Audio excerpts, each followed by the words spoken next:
Hello students, welcome to the Sapna's Homeschooling YouTube channel, and today we are going to learn a lesson, Journey to the West, and this is our 1.4 lesson. So let's start to learn this lesson, that Journey to the West. तर विद्यार्थी मित्रांनो, आज आपण माय English book 7 या पुस्तकातील 1.4 journey to the waste हा lesson शिकणार आहोत आणि हा खूपच इंटरेस्टिंग आणि छान असा लेसन आहे. ते आपण शिकायला सुरुवात करूया.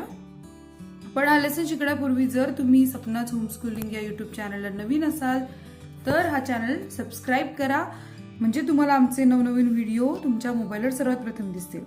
आणि आणखी एक महत्त्वाची गोष्ट की मी इयत्ता 7वीचे तारा अँड फ्रेंड्स असेल किंवा फर्स्ट पोएम असेल या सगळ्यांचे व्हिडिओची एक प्लेलिस्ट तयार केलेली आहे, जी तुम्हाला आमच्या सपनाच होमस्कूलिंग अँड फ्री एज्युकेशन या चॅनलवर मिळेल. तुम्ही ती बघू शकता. तर चला आपण सुरुवात करूया. Journey to the West. Much of the world's literature has been translated into English. In this passage, we learn about an epic novel with the title Journey to the West. And its most popular character, Sun Wukong or Monkey King, this novel is a classic of Chinese literature. It was written in the 16th century by Wu Chang'an. Does the passage remind you of a few things you read in your history textbook last year? हा पहिला passage आहे आणि इथे सांगितलेलं आहे की आपण एक पुस्तक आहे जर्नी टू द वेस्ट. इथे पुस्तकाचं नाव आहे जर्नी टू द वेस्ट. या पुस्तकातला एक पॅसेज आपल्याला इथे दिलेला आहे अभ्यास करायला. तर इथे आपण यांनी सांगितलं की world's literature has been translated into English, म्हणजे बरंचसं जागतिक जे साहित्य आहे ते इंग्लिशमध्ये ट्रान्सलेट केलेलं आहे. आणि इथे पण एक चायनीज नॉवेल आहे की जी लिटरेचर आहे चायनीज लिटरेचर, जे की वू चँगएन यांनी लिहिलेलं आहे आणि ते ट्रान्सलेटेड केलेलं आहे इंग्लिशमध्ये. तर आपण इथे ते पुस्तकचा जो पॅराग्राफ आहे पॅसेज आहे तो आपण इथे बघणार आहोत. तर त्यांनी असं म्हटलंय की does the passage remind you a few things you read in your history book last year. त्यांनी असं म्हटलं की तुम्ही मागच्या वर्षी म्हणजेच 6th स्टँडर्डला याचा अभ्यास केलेला आहे, तर तुम्हाला तुमच्या इतिहासाची आठवण येते का हे आता पूर्ण धडा अभ्यास केल्यावरच तुम्ही सांगायचंय. How do people find their way through deserts, forests, mountains, oceans, etc. today? How did they do it in the past? Discuss. आता हे आपण चर्चा करायची गोष्ट आहे की how do people find their way through desert, म्हणजे लोक वाळवंटातनं रस्ता कसे काढायचे, जंगलातनं रस्ता कसे काढायचे, माउंटेन्स पर्वतातनं कसे रस्ता काढायचे, ओशन समुद्रातनं कसे काढायचे, आणि आजच्या काळामध्ये सगळं कसं व्हायचं, आणि how did they do in the past, आणि पूर्वीच्या काळात हे कसं केलं जात असेल याच्यावर चर्चा करा. आता इथे चर्चा करण्यासाठी आपल्याला एकतर आपण क्लासमध्ये असतो किंवा समोर समोर असतो तर जास्त मजा आली असती. मी बोलणार हे फक्त एकतर्फी होईल, पण जेव्हा पूर्वीचा काळ होता त्या काळामध्ये नेव्हिगेशनसाठी वेगवेगळ्या टेक्निकचा वापर करायचे लोक, जसे की ताऱ्यांचा उपयोग करायचे, हवेची दिशा कशी आहे त्याप्रमाणे बघायचे, सूर्याच्या एकूणच मावळती आणि उगवतीच्या वेळेनुसार त्यांच्या दिशा ठरायच्या, आणि त्यांच्याकडे वेगळे टेक्निक होते पारंपरिक पद्धतीने आलेले, ते प्रवास करायचे. पण आत्ताच्या काळामध्ये आपल्याकडे नेव्हिगेशनचे खूप आधुनिक टेक्निक्स आहेत, आपल्याकडे वेगवेगळे व्हेकल्स आहेत. सो खूप मोठा फरक आहे पूर्वीच्या काळी आणि आत्ताच्या काळी प्रवास करण्यामध्ये. Indian merchants use to travel across the seas many centuries ago. Yes, but it is historical, कारण हिस्ट्रीमध्ये आपण याचा अभ्यास केलेला आहे हरप्पन सिव्हिलायझेशनमध्ये. Sindbad the sailor completed 7 voyages, आणि सिंधबादबद्दल आपण जितक्या पण 7 सफरी त्याच्या गोष्टी ऐकलेल्या आहेत त्या सगळ्या फिक्शनल आहेत, रिअल प्रूफ्स आपल्याकडे कुठेही नाहीये. Neil Armstrong landed on the moon in the 20th century, आणि Neil Armstrong landed on the moon, that is all historical. Aladdin could fly on his magic carpet, that is fictional, कारण हे जादूचं carpet वगैरे आपल्याला माहिती नाहीये, ते एक तयार केलेलं आहे. Alexander the Great conquered a number of countries before he came to India. हो, अलेक्झांडरने खूप सारे देश काबीज केले होते भारतात येण्यापूर्वी, and that is historical. Gulliver met very tiny people in Lilliput and giants in the country of Brobdingang. So this is all fictional. There's a man in the moon who watches what's going on the earth. असा एक माणूस बसलाय चंद्रावर की जो पृथ्वीवर काय चाललंय बघतो. So this is fictional. Emperor Ashoka's empire stretched from the modern day Afghanistan to Bangladesh. This is historical. So तुम्हाला हिस्टॉरिकल म्हणजे काय आणि फिक्शनल म्हणजे काय याचा अर्थ पक्का कळलेला असणार या उदाहरणावरनं की ज्या घटना पूर्वी घडून गेल्या त्या सगळ्या हिस्टॉरिकल आहे आणि ज्या इमॅजिनरी बेसिसवर आहेत कल्पित केलेल्या आहेत त्या सगळ्या फिक्शनल आहेत. सो इथे काही शब्द बघायला मिळतात आपल्या पानावरती. Epic. Epic means a long poem that tells a story of a hero. लिटरेचरमध्ये बेसिकली कसं असतं की एखादा हिरो असतो आणि त्याला धरून एक काव्य रचलेलं असतं त्याला एपिक असं म्हणतात. Classic means excellent and example. Historical based on history and fiction not real belonging to an imaginary story. म्हणजे फिक्शन म्हणजे खरं नसतं एक जस्ट इमॅजिन केलेलं असतं. ओके. तर हे सगळं काय होतं आपल्या ब्रेनसाठी वॉर्मिंग अप होतं की आपण हिस्टॉरिकल गोष्टी आणि फिक्शनल गोष्टी समजू शकायला. So let's start to learn journey to the west. खूप इंटरेस्टिंग खूप मजेशीर गोष्ट आहे. तुम्हाला खूप छान वाटेल आणि मी याचा मराठी अनुवाद तुम्हाला करून सांगणार आहे कारण तुम्हाला त्याचा अर्थ कळाल्यानंतर तुम्हाला ती सतत गोष्ट वाचावीशी वाटेल. सगळ्यात महत्वाचं म्हणजे discuss the meaning of the following sentences. आपण मीनिंग बघायचे. But west is a relative term. Yuan Shang undertook the long and difficult journey to follow his dream. आता इथे स्टेटमेंट्स आहे पण आपल्याला स्टोरी वाचल्यानंतर या स्टेटमेंटवर चर्चा करायला जास्ती मजा येईल. When we read the words Journey to the West we naturally start thinking about journey to western countries like England and America. याचा अर्थ असा होतो की जेव्हाही आपण जर्नी टू द वेस्ट म्हणजे पश्चिम देशांचा विचार जेव्हा होतो नाव येतं तेव्हा सगळ्यात पहिला आपल्या डोळ्यासमोर इंग्लंड आणि अमेरिका येतात. But west is a relative term. पण वेस्ट ही काय रिलेटिव्ह टर्म आहे म्हणजे संबंधित एक व्याख्या आहे किंवा शब्द आहे for countries to our east. म्हणजे आपण पूर्वेकडचे देश आहोत. जर आपण इंग्लंड आणि अमेरिका या देशांमध्ये असतो नागरिक असतो तर आपल्याला ईस्टर्न कंट्रीज म्हटलेलं असतं पण आपण त्यांना वेस्टर्न कंट्रीज असं म्हणतो. So we are the west. आपणही वेस्टर्न कंट्रीजमध्ये this particular journey that we are going to read about was actually a journey. आता एक लक्षात घ्या पृथ्वी ही गोल आहे त्याच्यामुळे त्याच्या दिशा ह्या कशा असतात की एखादी व्यक्ती त्याच्या दुसऱ्या बाजूला तो वेस्ट म्हणेल तीच व्यक्ती त्याच्या आणखीन पुढच्या बाजूला वेस्ट म्हणेल. सो त्यांच्यासाठी आपण वेस्टर्न आहोत आणि आपल्यासाठी ते वेस्टर्न आहेत. From China to our country. आणि हा जो जर्नी आहे तो कुठे आहे तो China to our country means India किंवा Bharat. It was made by the famous 7th century traveller Yuan Shang. आणि 7व्या शतकामधले जे ट्रॅव्हलर होते युआन शॉंग त्यांची जर्नी म्हणजे त्यांचा जो प्रवास आहे त्याच्यावर आधारित आहे. In those days travelling from China to India was not easy task. त्यावेळेस काय असे विमानं वगैरे सगळं नव्हतं की त्यावेळेस इतकं सोपा प्रवास व्हायला. One had to travel thousands of miles on foot or horseback. म्हणजे एखाद्या व्यक्तीला प्रवास करायचा असेल तर त्याला एकतर चालत किंवा घोड्याच्या पाठीवर प्रवास करायला लागायचा. आणि हा प्रवास कसा होता क्रॉसिंग डेझर्ट्स वाळवंट क्रॉसिंग स्नो क्लॅड्स म्हणजे मोठे मोठे पर्वत शिखरे जिथे हिमनगं आहेत सगळी क्रॉसिंग स्ट्रेंज अनफॅमिली रिजन्स आणि असा अनोळखी प्रदेश युझिंग रोड्स वेअर बँडिट्स म्हणजे चोर डाकू लुटारू अँड रॉबर्स रोम्ड जिथे डाकवे चोरे लुटेरे फिरतात त्या ठिकाणापासून. Who would do it. कोण करेल अशा रस्त्याने प्रवास. But Yuan Shang had dream. पण या युआन शॉंगचं काय होतं स्वप्न होतं. He wanted to take Buddhist scriptures from India to his homeland in China. त्यांना काय करायचं होतं बुद्धिस्ट स्क्रिप्चर्स म्हणजे गौतम बुद्धांचं जे पवित्र ग्रंथ आहे त्याला भारतातून चायनामध्ये न्यायचं होतं. It was like a pilgrimage to him.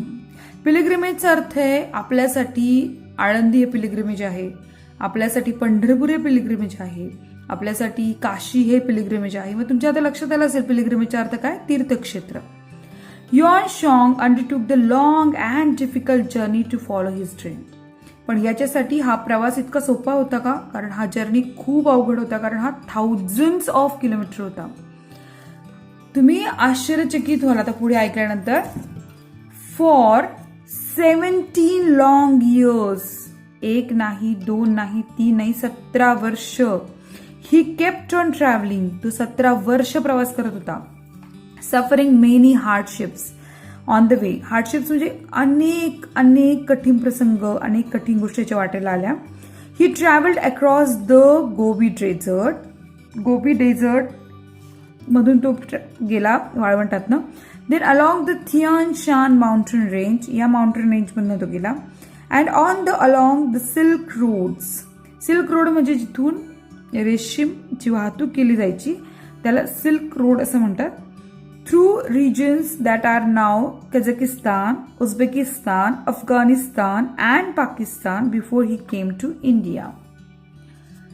In India, he traveled to many parts and gathered many important manuscripts. आता मॅन्युस्क्रिप्ट्स म्हणजे काय? मॅन्युस्क्रिप्ट्स म्हणजे जे हाताने लिहिलेल्या पोथ्या असतात ना, आपण ज्याला पोथ्या म्हणतो, तुकारामांची पोथी किंवा गाथा, असं हाताने लिहिलेलं असतं त्याला मॅन्युस्क्रिप्ट म्हणतात. तर त्यानं काय केलं, तो पूर्ण भारतभर फिरला वेगवेगळ्या भागामध्ये आणि तिथून त्या त्या ठिकाणून त्यांनी हाताने लिहिलेल्या गोष्टी गोळा केल्या, पोथ्या गोळा केल्या. The way back home was also equally difficult. आणि हे सगळं करण्यामध्ये फक्त येताना त्रास नव्हतं, जातानाही त्याला तितकाच त्रास होता. But Yuan Shang manage to reach China safely along with the scriptures. पण हे सगळं करताना, स्क्रिप्चर्स म्हणजे पवित्र ग्रंथ, धर्मग्रंथ असतात ना, जसं बायबल आहे किंवा भगवद्गीता आहे, त्याला स्क्रिप्चर्स म्हणतात. तर तो तिथे नेऊ शकला. This was a great achievement. आणि ही साधी सुधी होती, ग्रेट अचिव्हमेंट होती. इट वॉज ऑलमोस्ट अनबिलिव्हेबल, आणि अविश्वसनीय असं याचं काम होतं.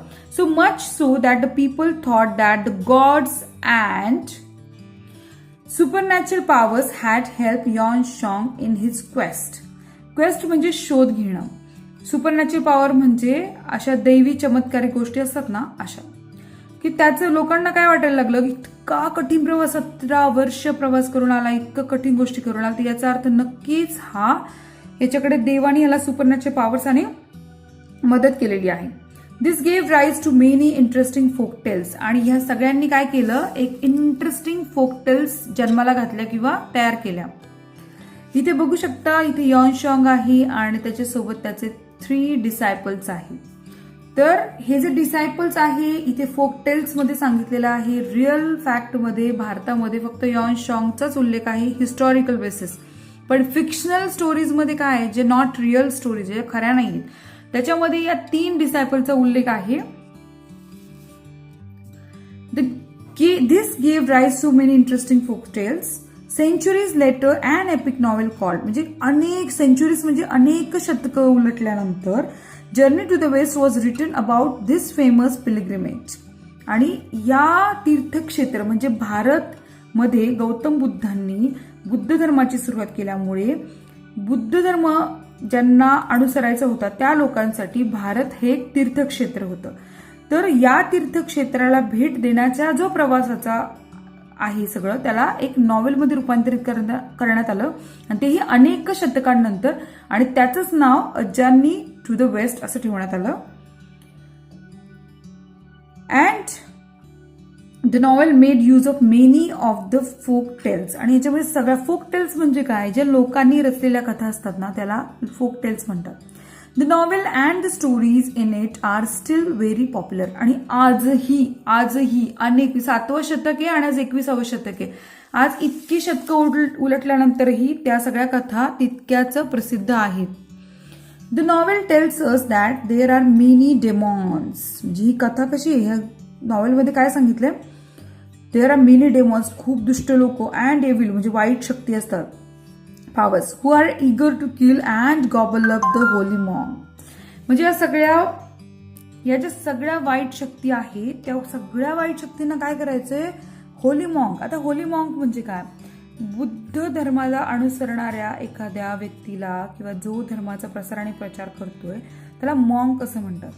तर या होली मॉन्कला मारण्यासाठी खूप साऱ्या डेमॉन्स, दुष्ट प्रवृत्ती आणि राक्षस असे सगळे मारण्यासाठी टपलेले आहेत. हू वुड सेव्ह हिम, आणि त्याला कोण वाचवणार? हू वुड वँक्विश द डेमॉन्स, आणि सगळ्या दुष्ट लोकांना कोण नष्ट करणार, कोण घालून टाकणार? वेल, द ग्वॅइन डेटी. द ग्वॅइन डेटी कोण आहे? ही डेटी आहे, ही म्हणजे एक देवी आहे, आणि ही देवी कसली माहिती का? Goddess of mercy. Goddess of मर्सीचा अर्थ आहे दयाळूपणाची देवी. ही गॉडेस ऑफ मर्सी कोण आहे? दयाळूपणाची देवी. Has seen to that she has assign this task to 3 special people.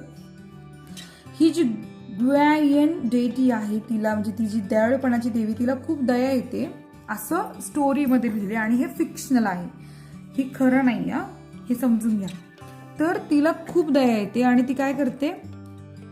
ती असाइन म्हणजे 3 लोकांना ती नेमते.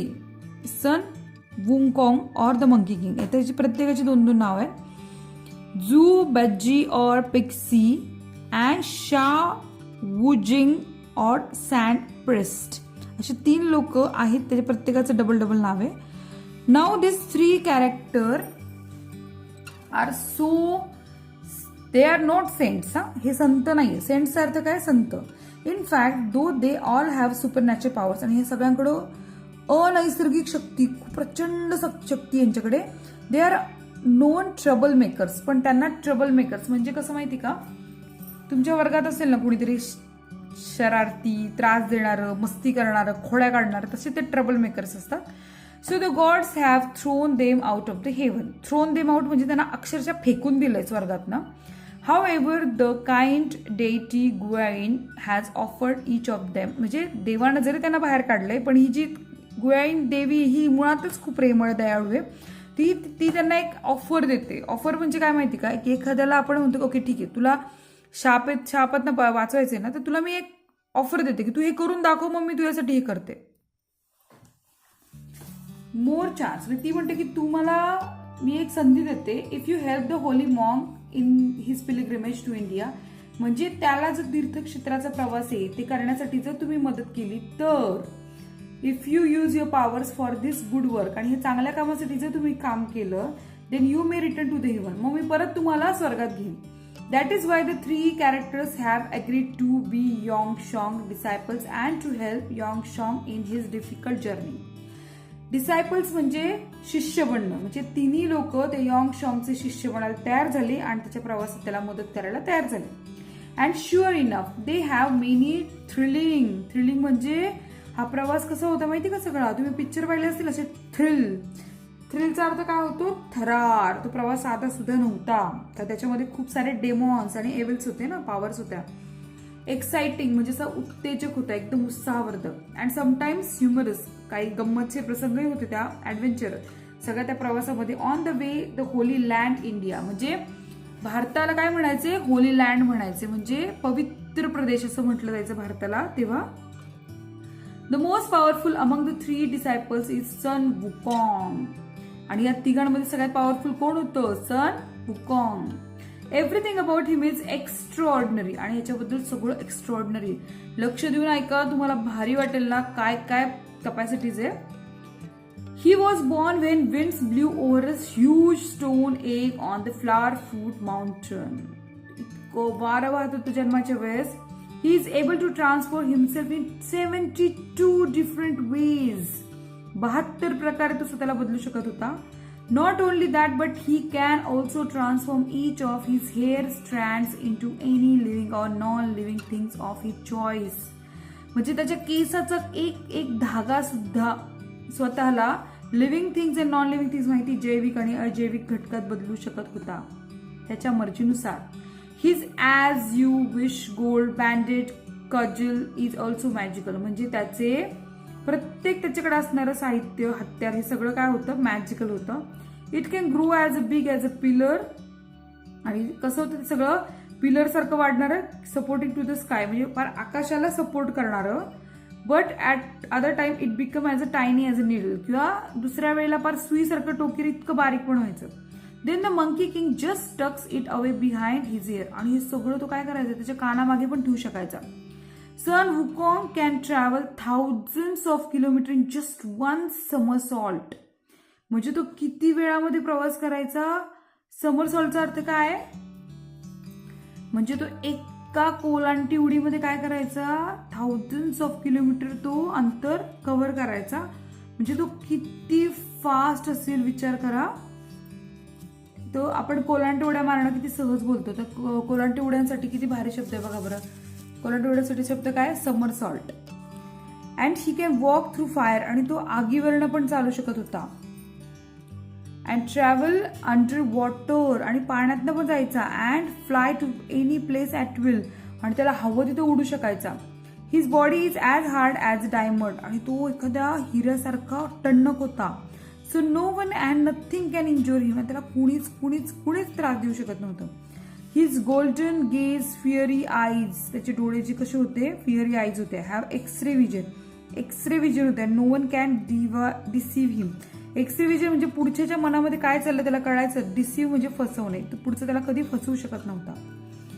सन Wukong is a brave and intelligent, तो खूप हुशार होता आणि काय होता, तो शूर होता. But he is also a trickster, म्हणजे तो फसवणूक करणारा होता.